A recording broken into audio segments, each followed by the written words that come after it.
Herkese merhaba arkadaşlar, kanalımıza hoş geldiniz. Bugün sizler için Mert Ramazan Demir hakkında yeni haberler hazırladım. Mert Ramazan Demir kariyerine genç yaşta adım attı. İlk projelerinde bile dikkat çeken bir ekran enerjisi vardı.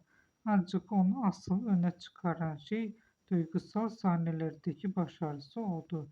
İzleyici onu izlerken yapay bir performans değil, gerçek bir duyguyu hissediyor. Bu da onu kısa sürede geniş bir hayran kitlesine ulaştırdı. Son dönemde yer aldığı projelerle kariyerindeki büyük bir çıkış yakalayan oyuncu, özellikle genç kuşağın en çok takip ettiği isimlerden biri haline geldi.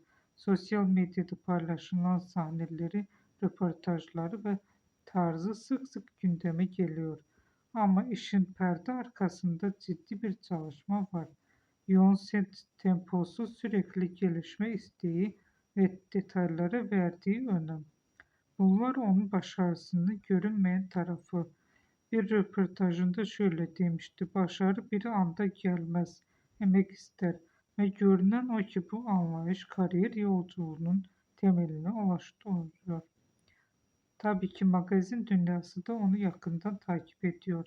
Özel hayatı, sosyal medya paylaşımları ve birlikte anıldığı isimler sık sık haber oluyor.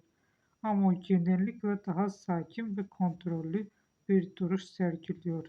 Peki onu farklı yapan ne?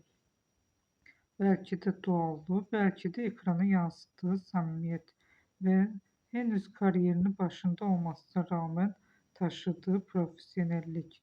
Bugün geldiği noktada Mert Ramazan Demir sadece genç bir oyuncu değil, aynı zamanda geleceğin en güçlü isimlerden biri olarak görülüyor. Bugünlük benden bu kadar arkadaşlar.